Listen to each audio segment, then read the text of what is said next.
Hello friends, welcome to Hello Sports YouTube channel. So friends, మనమైతే ఈ వీడియోలో మనకి ఐపీఎల్ 2024లో match number 3 Kolkata Knight Riders versus Sunrisers Hyderabad మధ్య మ్యాచ్ ఎవరు గెలుస్తారనేది ఈ వీడియోలో క్లియర్గా తెలుసుకున్న ప్రయత్నం అయితే మనమైతే చేద్దాం.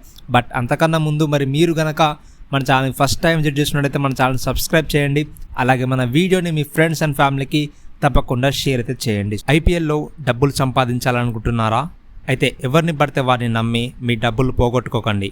గత ఐపీఎల్లో 92% అక్యురసీతో ప్రెడిక్షన్స్ ఇచ్చి మన ఛానల్లో ఉన్న వాళ్ళందరినీ ప్రాఫిట్స్లో ఉంచాం. మీ కాడ ₹1 కూడా తీసుకోకుండా ప్రతి మ్యాచ్ ఫ్రీగా ఇచ్చి మిమ్మల్ని ప్రాఫిట్స్లో ఉంచుతాం. వెంటనే మన టెలిగ్రామ్ ఛానల్లో జాయిన్ అయ్యి సంపాదించుకోండి, అది కూడా ఫ్రీగా.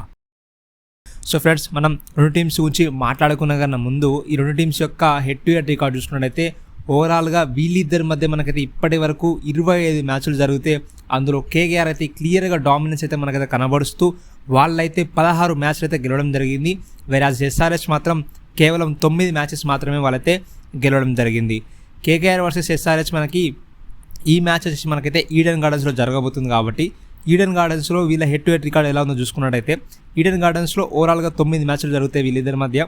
అందులో కేకేఆర్ అయితే మనకైతే 6 గెలవడం జరిగింది అండ్ ఎస్ఆర్హెచ్ అయితే 3 గెలవడం జరిగింది. సో చూసుకున్నట్టయితే కేకేఆర్ అయితే ఓవరాల్గా డామినేట్ చేస్తుంది అండ్ హోమ్లో కూడా కేకేఆర్ అయితే డామినేట్ అయితే మనకైతే కనబడుతుంది. ఫ్రెండ్స్, ఇప్పుడు రెండు టీమ్స్ యొక్క స్ట్రెంత్ ఏంది, వీక్నెస్ అని తెలుసుకునే ముందు పిచ్ ఎలా ఉండబోతుంది. మనకి ఈడెన్ గార్డెన్స్లో మ్యాచ్ జరుగుతుంది కాబట్టి ఈడెన్ గార్డెన్స్లో మనకైతే బ్యాలెన్స్డ్ వికెట్ వచ్చే అవకాశం అయితే కనబడుతుంది అండ్ మీడియం నుంచి హై రన్ స్కోర్స్ అయితే మనం ఎక్స్పెక్ట్ చేయొచ్చు. అరౌండ్ 150+ అయితే మనమైతే స్కోర్ అయితే ఎక్స్పెక్ట్ చేయొచ్చు. 200 కూడా మనం అయితే ఎక్స్పెక్ట్ అయితే చేయొచ్చు. అండ్ నెక్స్ట్ ఇంకోటి ఏంటంటే బ్యాటింగ్ సెకండ్ పట్టిన టీంకి అయితే 60% విన్ రేషియో మనకైతే కనబడుతుంది. కాబట్టి టాస్ గెలిస్తే వాళ్ళైతే బ్యాటింగ్ కన్నా బౌలింగ్ తీసుకునే అవకాశాలు చాలా ఎక్కువ ఉన్నాయి. అండ్ లాస్ట్ 5 మ్యాచెస్లో 3 చేజెస్ జరిగినాయి అండ్ 2 మాత్రం డిఫెండ్ అయితే అయినాయి మనకి. ఇప్పుడు రెండు టీమ్స్ యొక్క స్ట్రెంత్ చూసుకున్నట్టయితే కేకేఆర్ స్ట్రెంత్ వచ్చేసి good middle order batsmens. So వాళ్ళకున్న middle order one of the best middle orders in IPL అని చెప్పుకోవచ్చు. ఎందుకంటే శ్రేయస్ అయ్యర్, రింకు సింగ్, నితీష్ రాణా, ఆండ్రీ రసెల్ లాంటి మిడిల్ ఆర్డర్ అనేది చాలా అంటే చాలా పవర్ఫుల్ మిడిల్ ఆర్డర్ అని అయితే చెప్పుకోవచ్చు. అండ్ నెక్స్ట్ చూసుకున్నట్టయితే వాళ్ళ మంచి స్పిన్ బౌలర్స్ సునీల్ నారాయణ ఉన్నాడు, వరుణ్ చక్రవర్తి ఉన్నారు, శ్రేయస్ శర్మ, ఇలాంటి క్వాలిటీ స్పిన్నర్స్ అలాంటి పిచ్ మీద వేస్తే మాత్రం ఆపోజిషన్కి చాలా కష్టంగా ఉంటుంది. కాబట్టి ఇది one of the biggest strength మనం అయితే చెప్పుకోవచ్చు. అండ్ ఇంకో స్ట్రెంత్ ఏంటంటే హోమ్ గ్రౌండ్లో కేకేఆర్ మనకి మంచి ప్రదర్శన చూపెడుతుంది. కాబట్టి హోమ్ గ్రౌండ్ అనేది వాళ్ళకి బిగ్గెస్ట్ స్ట్రెంత్ అని చెప్పుకోవచ్చు.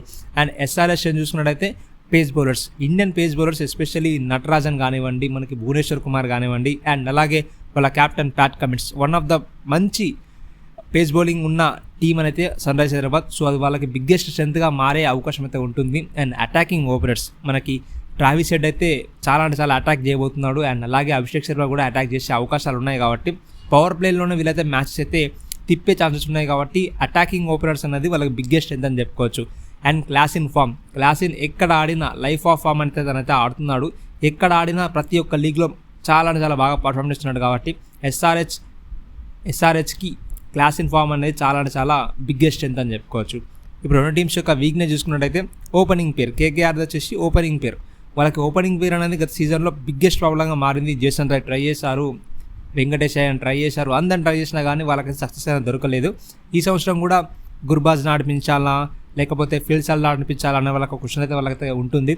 అండ్ ఈవెన్ ఒక ఇండియన్ వికెట్ కీపర్ బ్యాట్స్మెన్ ఆడించాలనేది కూడా వాళ్ళకైతే చాలా ఆప్షన్స్ అయితే ఉన్నాయి. సో వాళ్ళకైతే ఓపెనింగ్ పేర్ అనేది వన్ ఆఫ్ ద బిగ్గెస్ట్ మైనస్గా మారే అవకాశం అయితే ఉంది. And pace bowling Mitchell Starc తప్పితే మనకి మిగతా ఇండియన్లో చెప్పుకునేంత పెద్ద పేస్ బౌలర్స్ అయితే లేరు. చేతన్ సకారియా, హర్షిత్ రాణా లాంటి బౌలర్స్ ఉన్నారు కానీ వాళ్ళు ప్రూవ్ ఏం చేసుకోలేదు. కాబట్టి పేస్ బౌలింగ్ అనేది కేకేఆర్కి ఇప్పటికీ వీక్గా మనైతే మాట్లాడుతున్నాం.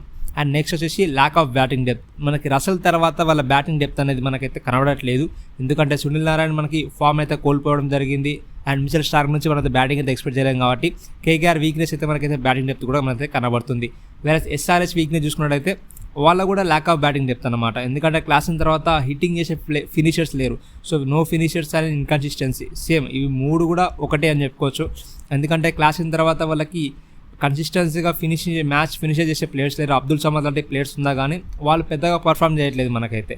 సో ఇప్పుడు మ్యాచ్ ఎవరు గెలిచారని చూసుకున్నట్టయితే ఒకవేళ ఎస్ఆర్హెచ్ ఫస్ట్ బౌలింగ్ పడితే మనకైతే కేకేఆర్కి అయితే 52% ఛాన్స్ అయితే ఉంటుంది అండ్ ఎస్ఆర్హెచ్కి అయితే 48% ఛాన్స్ అయితే ఉంటుంది. ఒకవేళ కేకేఆర్ ఫస్ట్ బౌలింగ్ తీసుకుంటే మాత్రం కేకేఆర్కి 55% ఛాన్స్ అయితే ఉంటుంది అండ్ ఎస్ఆర్హెచ్ అయితే 45% ఛాన్స్ అయితే ఉంటుంది.